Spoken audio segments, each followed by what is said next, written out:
नमस्कार दोस्तों, राधे राधे। मैं अमन सिमाल और स्वागत करता हूँ आपका अपने YouTube चैनल अमन शिक्षा अकेडमी में। दोस्तों, आज हिंदी का ये हमारा चौथा पार्ट चला है। इसमें हम संपूर्ण हिंदी व्याकरण को विस्तृत तरीके से जो आपके सामने प्रस्तुत कर रहे हैं। चारों ऑप्शनों को हम परिभाषित कर रहे हैं, जो आपके लिए बेहद इंपॉर्टेंट होने वाला है, क्योंकि जो आंसर होता है वो तो इम्पोर्टेंट होता ही है, उसके तीन ऑप्शन और जो होते हैं वो भी इम्पोर्टेंट होते हैं। इसी तरीके से हमारी ये सीरीज चल रही है, संपूर्ण हिंदी व्याकरण की हमारी ये सीरीज होगी। इसके लिए आपको चैनल सब्सक्राइब करना होगा, प्यारा सा कमेंट करते हुए इससे पहले के 3 सेशन नहीं देखे तो वो भी जरूर देख लीजिए, वो भी बेहद इंपॉर्टेंट है आपके लिए। नीचे डिस्क्रिप्शन में हमने लिंक दिया हुआ है, वहां से आप उसको देख सकते हैं।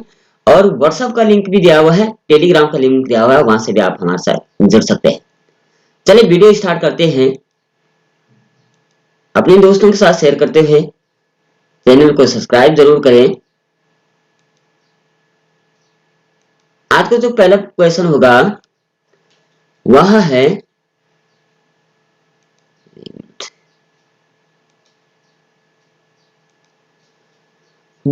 उपवाक्यों के पूर्व और पश्चात कौन सा विराम लगता है। ठीक है, विराम चिन्ह भी पूछे जाते बार बार। उपवाक्य जो होते हैं उसके पूर्व और पश्चात, पूर्व मतलब पहले और पश्चात मतलब बाद में कौन सा विराम चिन्ह लगता है, यह बताना आपने। पूर्ण विराम, अल्प विराम, अर्ध विराम, अपूर्ण विराम। इसका राइट आंसर हो जाएगा बी ऑप्शन, यानी अल्प विराम लगता है। क्या लगता है? अल्प विराम इस पे लग जाएगा।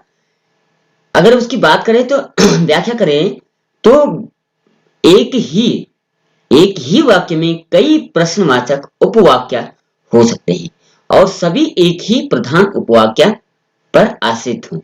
तब प्रत्येक उपवाक्य के अंत में अल्प विराम का प्रयोग करने के बाद सबसे अंत में पूर्ण विराम संस्कृत, हिंदी और अन्य भारतीय भाषाओं में वाक्य के अंत में जो विराम चिन्ह उपयोग में लाया जाता है उसे पूर्ण विराम कहा जाता है। हिंदी में इसे खड़ी पाई भी कहते हैं।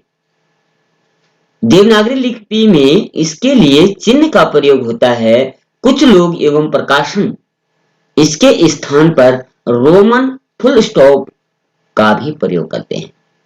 अब बात करते हैं, दूसरा आया था इसमें अर्धविराम सी वाला, ये क्या होता है इसको भी जान लेते हैं। अर्धविराम ये है लगा हुआ, ये कॉमा लगा हुआ, उसके ऊपर एक बिंदी है। ठीक है, जब किसी वाक्य को कहते हुए बीच में हल्का सा विराम लेना है। देखिए हल्का सा, जैसे राम बहुत अच्छा लड़का है किंतु वह बहुत शरारत भी करता है। ठीक है, तो ये क्या आ गया, थोड़ा अल्प विराम आ गया, इसमें अर्ध विराम आ गया। थोड़ा देर के लिए रुकना, वाक्य को खत्म ना किया जाए तो वहां पर अर्ध विराम, यानी वाक्य खत्म नहीं है अभी, इसके बाद और है, ये थोड़ी देर के लिए विराम चिन्ह हो गया का प्रयोग किया जाता है। या कहा जाए कि जहां पूर्ण विराम की अपेक्षा कम विराम लेना हो अल्प विराम होता है। ठीक है, जहां कम विराम लेना हो वहां तो ये अल्प विराम होगा, और जहां थोड़ी देर के लिए विराम लेना हो वहां अर्ध विराम होगा। ठीक है, अब बात करते हैं अपूर्ण विराम। यहाँ अपूर्ण विराम भी आया था। पूर्ण विराम तो आप जानते हैं कि वो क्या है, फुल स्टॉप लग जाता है, लेकिन ये अपूर्ण विराम क्या होता है, ये हो गया दो बिंदु लगे हैं। जब किसी शब्द को अलग दर्शाना हो, यानी अलग, कि ये अलग है यहाँ से, जैसे हम करते हैं नोट डालते हैं, यानी ये नोट वाला अलग सेशन है और ये अलग अलग है यहाँ से। तो जब किसी शब्द को अलग दर्शाना हो वहां पर उपवाक्य उपविराम यानी अपूर्ण विराम का प्रयोग किया जाता है, अर्थात जहां वाक्य पूरा नहीं होता बल्कि किसी वस्तु अथवा विषय के बारे में बताया जाता है वहां पूर्ण विराम चिन्ह का प्रयोग किया जाता है। प्रश्न नंबर दूसरे की बात करते हैं। प्रश्न नंबर 2, निम्नलिखित में से कौन सा अल्प विराम चिन्ह है। अब इसमें आपने अभी तो आपने ऊपर पढ़ा था, ठीक है, अब देखते हैं आपको कितना याद रहता है। अल्प विराम चिन्ह कौन सा हो जाएगा इसमें, तो अल्प विराम हमने कहा था ये हो गया अल्प विराम, ये हो गया अर्ध विराम, ये हो गया, इसको कहा जाएगा आपका योजक चिन्ह, जोड़ना। जैसे राम और श्याम बीच में आता है घर और परिवार, राम श्याम आता है, ठीक है, बीच में योजक चिन्ह लगता है, तो ये योजक चिन्ह, योजक का मतलब होगा जोड़ना, ठीक है, और ये आता आपका आश्चर्य सूचक, ठीक है, संबोधन भी इसको कह सकते हैं हम, आश्चर्य सूचक भी इसको कह सकते हैं, ठीक है। तो अल्प विराम, जैसे महोदय मैं आपका ध्यान इस घटना की ओर आकर्षित करना चाहता हूं, तो अल्प विराम लगता है, ठीक है। अर्ध विराम कैसा लगता है, चिन्ह का प्रयोग किया जाता है, और ये हो गया, ठीक है। सेशन अच्छा लग रहा है, कमेंट जरूर करें, प्यारा सा कमेंट करते हैं, सब्सक्राइब करना ना भूलिए, अपने दोस्तों के साथ शेयर जरूर करें, अपनी प्रतिक्रिया भी व्यक्त करते हुए आज हम तीसरे क्वेश्चन की ओर बढ़ते हैं। बड़ा सेशन हमारा चल रहा है, ये वर्णमाला हमारी समाप्त होने वाली है, इसके बाद हमारा दूसरा टॉपिक होगा। तो प्रश्न 3 होगा, किन ध्वनियों को अनुस्वार कहा जाता है? अनुस्वार किस ध्वनि को कहा जाता है? स्वर के बाद आने वाली नासिका ध्वनियां, स्वतंत्र रूप से उच्चारित ध्वनियां, व्यंजन के बाद आने वाली ध्वनियां, स्वर एवं व्यंजन की संयुक्त ध्वनियां। तो अनुस्वार किसे कहा जाता है? अनुस्वार होता है वर्ग का आखिरी अक्षर, ठीक है। वर्ग का आखिरी अक्षर क्या हो जाएगा? एक सूत्र आता है गायणा नामा, गा या ण न और मा। ये गायणा नामा जो है, ये गा है कवर का ख ग ग गा, ये है माँ है पा फा बा मा, णा है टा ठा डा णा, या है ता था जा या, और ना है ता था दा ना। देखिए स्पर्श व्यंजन का आखिरी अक्षर जो होता है वो अनुस्वार बन जाता है, अनुनासिक बन जाता है, ठीक है। तो ये आंसर इसका राइट आंसर हो जाएगा, यानी स्वर के बाद आने वाली नासिक ध्वनियों को अनुस्वार कहलाता है और अन्य विकल्प असंगत है। अतः सही विकल्प स्वर में आने वाली नासिका ध्वनियां है, अनुस्वार ऊपर बन जाता है ये, ठीक है ना।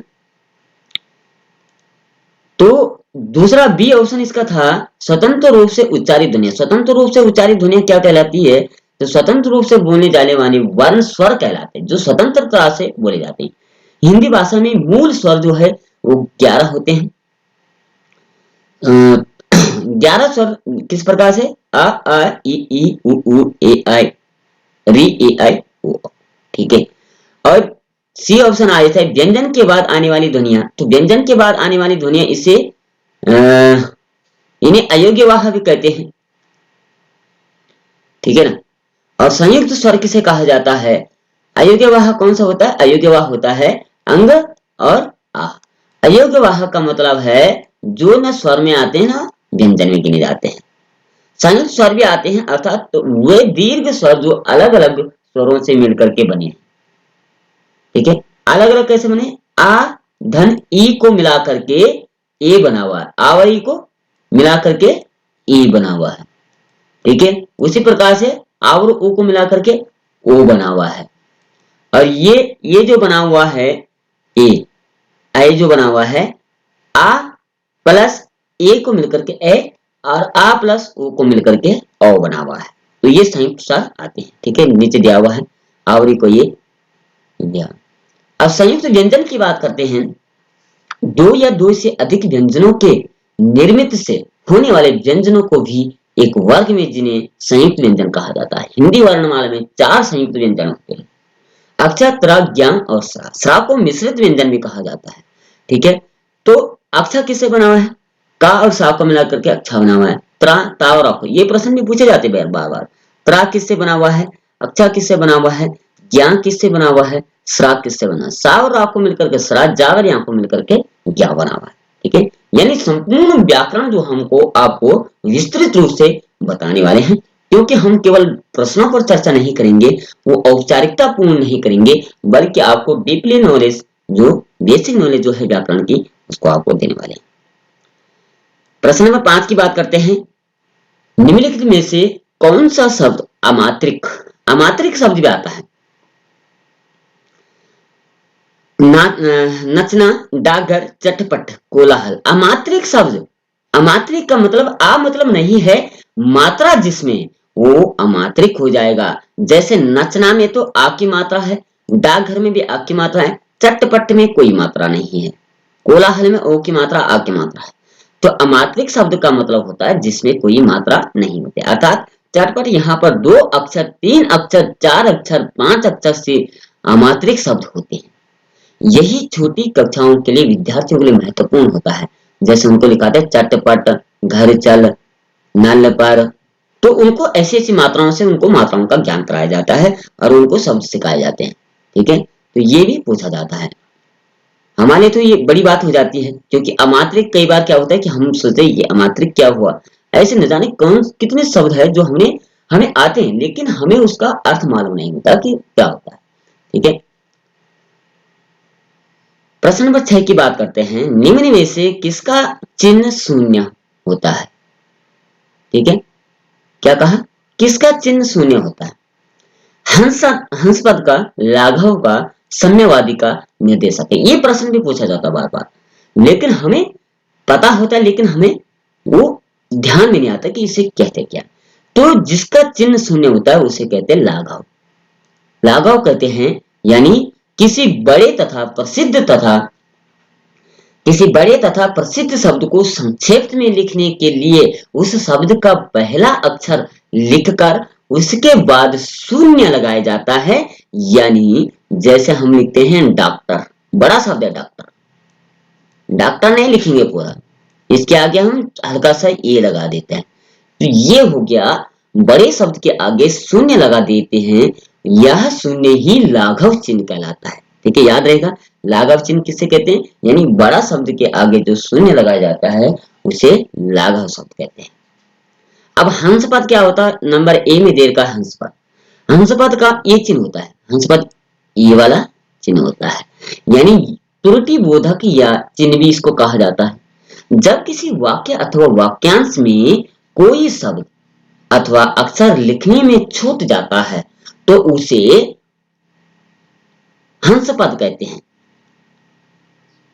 ठीक है, जैसे राम कल जाएगा, अब हमने कहा राम कल जाएगा, अब तो राम कल जाएगा लेकिन ये छोड़ दिया कि कहां जाएगा, तो उसमें ऐसा चिन्ह लगाया जाए। अक्सर क्या है कि लोग हिंदी जब लिखते हैं तो इन सही चिन्हों का प्रयोग नहीं करते, अर्थात शुद्धता उसको प्रदान नहीं करते, शुद्ध हिंदी कोई नहीं लिख पाता।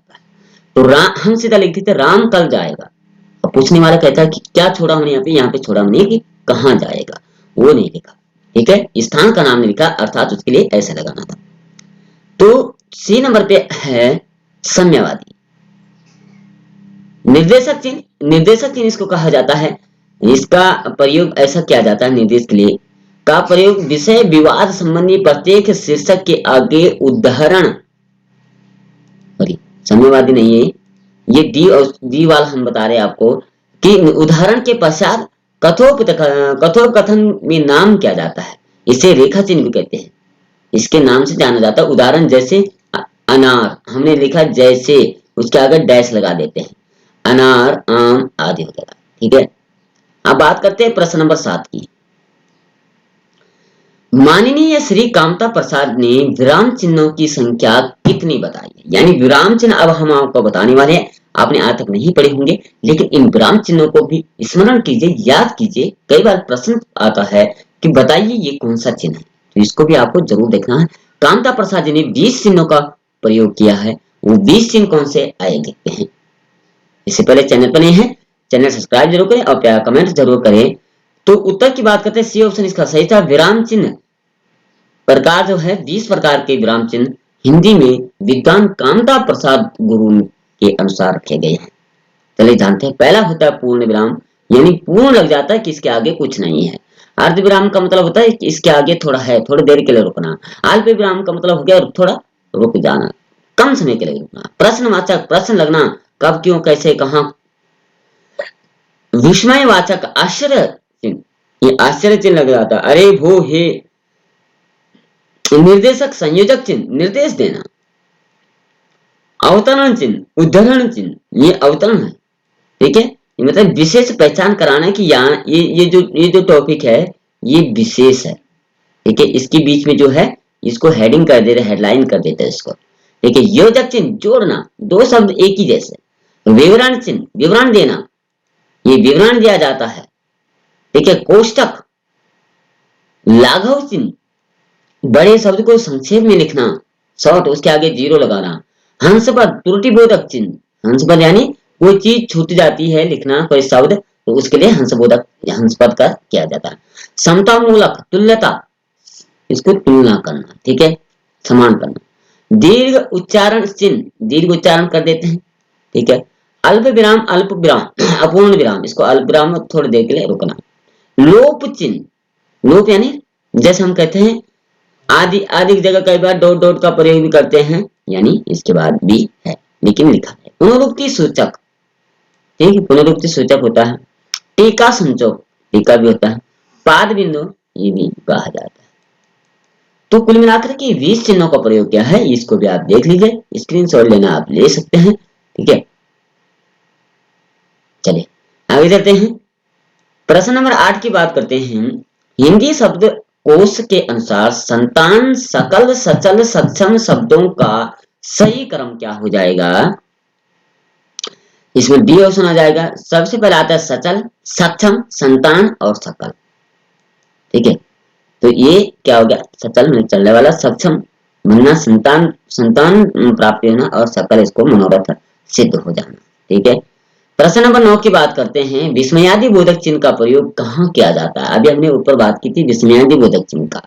तो विस्मयादि बोधक चिन्ह का प्रयोग किया जाता है उक्त सभी में किया जाएगा।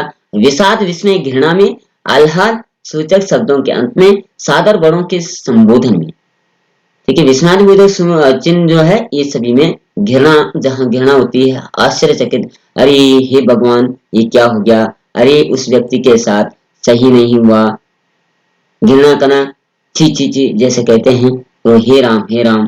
तो आज ऐसे भावों के साथ विस्मयादिबोधक चिन्हों का प्रयोग होता है, ठीक है।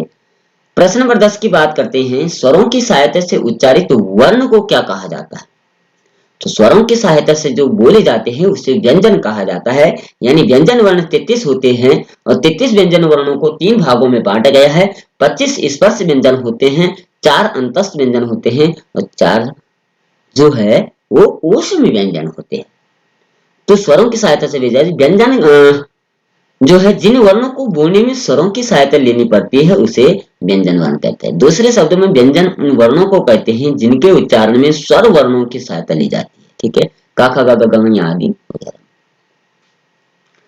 प्रश्न नंबर 11 की बात करते हैं। का खा जा और था ध्वनियां किसकी है? अरबी है, फारसी है, उर्दू है, अंग्रेजी है, ये गुजराती है। तो इसका राइट आंसर हो जाएगा ए ऑप्शन, अरबी और फारसी। ये जो क ख ज फ जो है ये अरबी भी है और फारसी शब्द भी है, दोनों शब्द, ठीक है।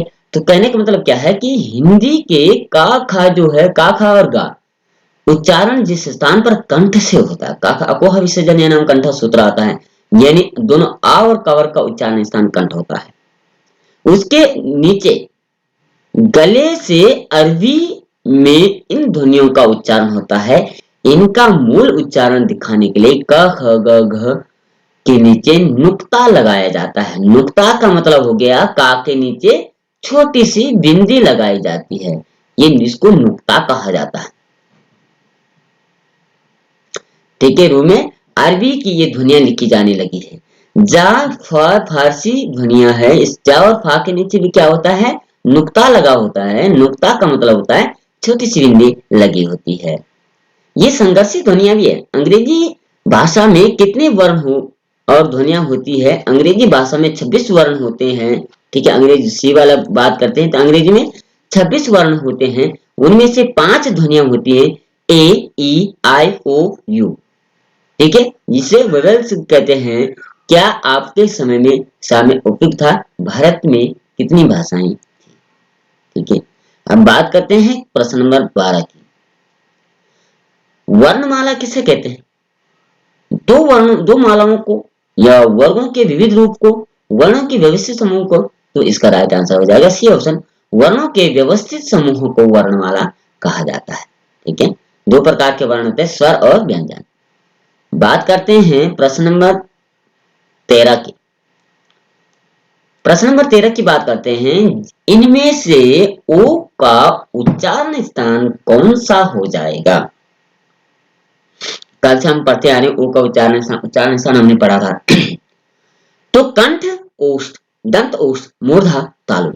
तो ओ का उकारस्य दंतोष्टम, दंत भी है और ओष्ठ भी हो जाएगा, सॉरी कंठ भी है और कंठोष्ठ हो जाएगा उकार से अंतोष्टम, कंठ भी है ओ और ओष्ठ भी हो जाएगा, ओंठ भी मिल जाएगा। किसी भी वर्ण उच्चारण के लिए मुख की विभिन्न भागों का सहारा लेना पड़ता है। मुख से जिस भाग का अवयव से वर्ण किया जाता है उससे उन भाग को उस वर्ण का उच्चारण स्थान कहलाता है। उच्चारण स्थान मुख्यतः है एक कंठ, मूर्धा तालु के ऊपर जो होता है, तालु, दंत, ओष्ठ, नासिका, नाक। उच्चारण स्थान के आधार पर सभी वर्णों को विभाजित किया जाता है। चलिए उच्चारण स्थान समझते हैं। कंठ, कंठ का सूत्र आता है अपोह विसर्जन यानी कंठा। जिनका उच्चारण स्थान कंठ से होता है वह वर्ण होते हैं दोनों आ का वर्ग, ठीक है, विसर्ग तथा हा। ये जो है उच्चारण स्थान होता है दोनों का, दोनों आ का ख ग ग और विसर्ग भी जो होता है विसर्ग और हा जो है इनका उच्चारण स्थान कंठ होता है। दूसरा आता है तालु। तालु का सूत्र होता है इचु नाम तालु। जिनका उच्चारण स्थान तालु होता है यानी जिह्वा के ऊपरी भाग को जो तालु कहा जाता है। इसका उच्चारण स्थान क्या है, जैसे या और सा तथा तवर्ग और दोनों ई तवर्ग तथा ददना या और सा जो है उच्चारण स्थान ताल हो जाएगा। तीसरा आता है मूर्धन्य। ऋतु रसायन मूर्धा इसका सूत्र होता है और जो मूर्धा यानी हमारी जीवा जो है मूर्ति है, जैसे तवर्ग अणा रा और सा का उच्चारण स्थान मूर्धा होता है। फिर आता है 5 नंबर पर ओष्ठ, ठीक है, उपपदमानीय नाम मोष्टो। सूत्र आता है ओष्ठ, ओंठ जिसका उच्चारण स्थान होता है वो है दोनों उ पवर्ग पा पा, ठीक है। अब 6 नंबर पर आता अनुनासिक, यरो अनुनासिको न अनुनासिको बा। तो इसका उच्चारण स्थान मुख से और नाक से दोनों से होता है वो आते हैं। जैसे पंचमाक्षर, पंचमाक्षर कौन सा होता है अभी हमने ऊपर बात की थी, गा या रा ना और ना, ठीक है, ये चंद्र बिंदु बन जाता है ऊपर, ठीक है। ऐसे अनुसार कई कई अनुसार बनता है और कई कई चंद्र बिंदु बन जाता है। फिर आता है कंठ ओष्ठ। कंठ तालु भी आता है, ए दे तो कंठ तालु। तो कंठ तालु किसका हो जाए, ए और ए का उच्चारण स्थान कंठ तालु। ए और ए का क्यों हो जाएगा, क्योंकि आ और ई को मिलकर के ए बना हुआ है। आ का उच्चारण स्थान का कंठ और ई का उच्चारण तालु, तो कंठ तालु, ठीक है।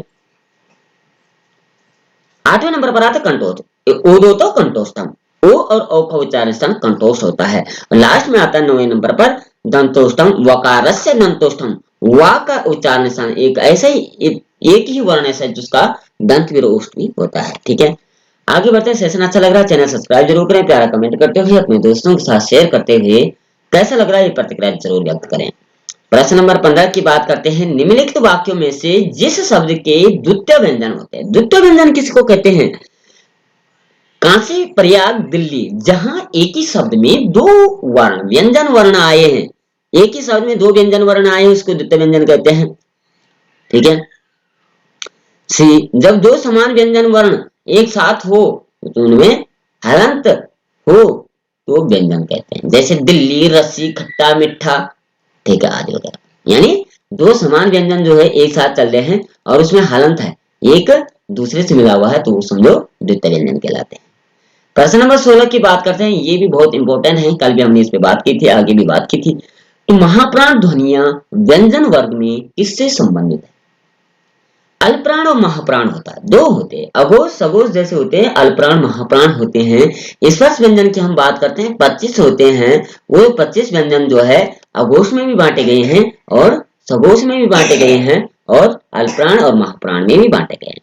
तो ये जो होते हैं दूसरा और चौथा अक्षर जो होता है, यानी खा और घा जो होता है, छा और झा जो होता है, ये महाप्राण होते हैं। प्रथम, तीसरा और चतुर्थ, पंचम, ये अल्पप्राण होते हैं, याद रहेगा। उसी प्रकार से घोष प्रथम द्वितीय और तृतीय चतुर्थ पंचम जो है सघोष हो जाता है, याद रखिएगा। प्रश्न ये अगर अघोष सघोष नहीं पढ़ा आपने तो पिछली वीडियो देख सकते हैं, उसमें हमने विस्तार से बता रखा है।